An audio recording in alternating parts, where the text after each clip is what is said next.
And the left wants to tell us that the guy who was killed was a Michael Jackson impersonator. He's just a sweet guy without referencing his long criminal history and threatening history and what the other passengers are saying about what he was doing on board. Well, now Daniel Penny comes out, this is again via the New York Post, and says, this had nothing to do with race. I am not a white supremacist. They're going right to their standard playbook, right? He can't just be a guy, even in their version could be he overreacted. Right. He took it too far, right? He used extreme force. No, they've got to bring race into it. For zero reason. There's not even an allegation of a word of racial animus, nothing. They just made it up because of the skin colors. He was asked if he has anything to be ashamed of. He said, I don't. I mean, I always do what I think is right. And then you've got this, Charlie, Al Sharpton, who inserts himself on every single one of these, who somehow gets to speak. He eulogizes Jordan Neely. Like, he didn't know Jordan Neely. Al Sharpton makes everything about himself, gets up there, and consistent with your theme of the left, they lie. They don't stick to the facts. They don't admit reality when it's staring them in the face. Tries to tell us there was zero provocation for what Daniel Penny did in getting Neely under control on that subway train. Listen to Al Sharpton at the funeral on Friday at SOT 7. We can't live in a city where you can choke me to death with no provocation, no weapon, no threat, and you go home and sleep in your bed while my family got to put me in a cemetery. There must be equal justice under the law. What do you make of it? Oh, Al Charlatan. There is not a race hoax that he tries to insert himself into. For the people, first of all, I know this sounds bad. People that lose like 100 pounds immediately, I'm kind of like a little I miss fat Al Sharpton. I actually trusted him more. He was jollier. He's just become an angry, bitter, failed television, cable TV host. Anyway, that's mean. I don't know if that's mean or not. It's just true. I don't know. Mean is when you say it with the intention of hurting someone. Then there's just truth. I'm just being factual. Then there's just truth. Yeah. So look, for the Al Charlatan thing aside, let me focus on the Penny, because I think it's the Penny story, because I think it's really important. Megyn, you would remember this. Do you remember all the uproar over the Kitty Genovese story where the young lady was raped, and there was this idea of where's the Good Samaritan? Right now, it turned out that some of it was misrepresented.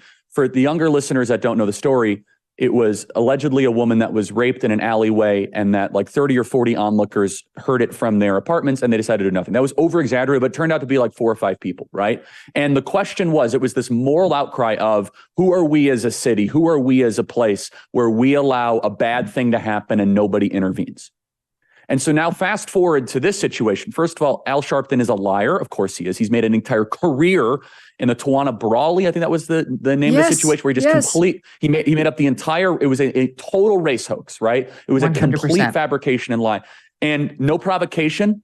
That man who died, the homeless individual, Jordan Neely, said, quote, "I'm ready to go back to jail." Megyn, I don't know about you, but if I was on a subway with my daughter and some lunatic said, "I'm ready to go back to jail," yeah, my fight or flight instincts would all of a sudden start to get heightened. Any rational person would. When a guy someone who says, "I'm ready to go back to jail," what are they saying? It's saying, "I'm ready to commit another crime." And how is the media representing it? How's AOC that he's some sort of Michael Jackson impersonator? This guy had dozens of priors. And so he's on a subway saying, "I'm ready to go back to jail." And Daniel Penny, who's a good Samaritan and a hero, restrains him. His intent was not to kill him. Okay? It's a tragedy anytime anybody dies.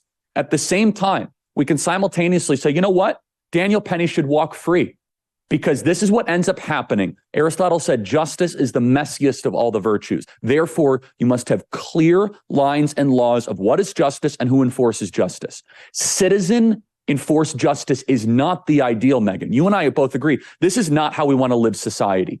But when you allow anarcho-tyranny in the streets, which is a philosophical and political, let's say, mentality that is setting into our cities, where we're willing to send prosecutorial power against Donald Trump, but the subways, you're on your own. And if you dare to stand up, then we're going to lock you in prison. Then you're going to get messy outcomes. It is unfortunate what happened. But Daniel Penny did what was necessary to protect the other passengers, and they have even come to support him. And so it really is an indictment of where New York is and where it's headed, where we're not going to touch you if you're a schizophrenic, crazy person on the subway. You're allowed to do whatever you want. You're allowed to hurl threats, obscenities, regardless of your priors. And possibly, by the way, Megyn, you know this, there is kind of a growing concern that one of these people might throw you onto the actual subway track in the way of a subway train. That is not an unfounded concern. And Daniel Penny decides to be a courageous Good Samaritan and might face jail time for it. It is reprehensible, but yet another example of where urban America currently is. This is another story, kind of like the Harry and Meghan one, which is about more than just this specific story. That's right. Where it represents so much that's wrong with the left today. You've got a city that won't take care of a homeless, deranged man like this Jordan Neely, who's been in and out of institutions, mental health institutions, over and over and over, but refuses to actually institutionalize somebody against their will. They refuse to do it. They think that that's a violation of civil liberties. They don't give a shit about the civil liberties of the 67-year-old woman whose orbital bone he broke, or the 7-year-old kid who he tried to kidnap. They're not concerned about their civil liberties. So the city won't take care of its own by locking up the deranged. Then they sick him on the subway with insufficient law enforcement when they know that this is a massive issue down on the subways right now. Then you have a courageous former a former Marine down there who decides to do the right thing to protect his fellow citizens. Race has absolutely nothing to do with it, but the left swoops in, tries to make it all about race, doesn't acknowledge its own failures as a governing force in the city of New York, the left. The city was not like this under Bloomberg, under Giuliani, independents and Republicans respectively. So refuses to acknowledge its ineptitude in running cities or what they've done to cops or demoralizing them and so on, increasing crime in the subway and elsewhere in New York. And then, I mean, like the cherry on top of the sundae, Charlie, you got the Sharpton thing swooping in, denying fact, no threat, no provocation. That's exactly the opposite of what everyone who has testified to the papers thus far has said, including third-party witnesses with no dog in the hunt. And then the final pièce de résistance, and that's AOC coming to the funeral, which has nothing to do with her, coming to the funeral and actually posing for photos with the public. Because what better time for a photo op than at the side of a dead man? That's really where you want to put on the pearly whites and nail your selfie. You know, get the right lighting. My left side's my best. I mean, do you have the casket in the background? I want it to look perfect. I want everybody to know. That's what she did. That's correct. I think of that meme that is always circulated on Twitter. You've probably seen it, Megyn, where the one guy is like posing in front of the casket. Like that's AOC live at the funeral, like getting a selfie right in front of the casket. I mean, she doesn't care about him at all. No. AOC is Viva la Revolution. And racializing this situation, in her opinion, makes the revolution more likely. What is the revolution? The complete transformation and destruction of Western society. Western society, the country you and I grew up in, Megyn, would prioritize merit over race. It would prioritize rule of law over tribalism. It would prioritize individual sovereignty and rights over sectarianism and tribalism. She wants all that gone. And what she wants to replace it with, she hasn't really thought that deeply. Most of them haven't, by the way. I get that question all the time. Well, Charlie, it's all about deconstruction, tearing down. It's an arsenic, parasitic movement that is first about destroying because they're full of resentment. Resentment, I think, is one of the most undiagnosed mental issues that really pervades elite society and the left. But she couldn't care less about him. And it's so narcissistic. Can we just say that she is a flat out narcissist to go to somebody's funeral where you should say, you know what? I'm perfectly comfortable by saying, you know what? His life is worthy of honoring. He didn't deserve to die, but it wasn't the intent. He shouldn't have been acting like a maniac. I think you could take pause. You could say, you know what? This is too bad. And that's fine. I think that's perfectly appropriate. At the same time, that's not why she's there. She's there to try to get clicks, to try to get media attention, because this is the key. AOC and Al Sharpton and all these people are trying so hard to create another George Floyd, because the George Floyd situation made them temporarily more powerful, and they miss it. They were allowed to have big protests, make themselves seem like they're Martin Luther King. These are narcissists that are constantly searching for another piece of outrage. And guess what? There's just a supply and demand problem with racism in this country.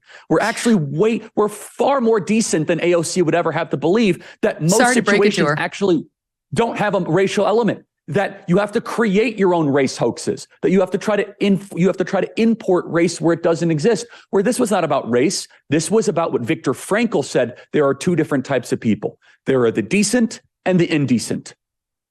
And Jordan Neely was acting indecently, and Daniel Penny was acting decently. That's the divide here, not white and black or rich or poor or homeless and housed. No. It's decent and indecent. And then something unfortunate happened because of it. AOC doesn't view the world through that lens. She views it through sectarian tribalism that will only make her more powerful and popular. Look, you did the tough thing for your employees during COVID. You paid your people and you pulled your business through the pandemic. And now doing the tough thing could qualify you for up to $26,000 per employee at covidtaxrelief.org. Government funds are available right now to reward companies with 2 or more employees who stayed open during COVID. It's not a loan. You don't have to pay it back. The program's complicated, but no one knows more about it than the CPAs and tax pros at covidtaxrelief.org. You pay nothing up front, they do all the work, and then share a percentage of the cash they get you. Businesses of all types, including nonprofits and churches, can qualify, even those who took PPP loans, and even if you had increases in sales. You did the tough thing during COVID. Now let covidtaxrelief.org help get you up to $26,000 per employee. Visit covidtaxrelief.org. Isn't it worth checking out? covidtaxrelief.org, covidtaxrelief.org. Hey, thanks so much for watching. If you like what you just saw, hit the subscribe button for more clips and full episodes.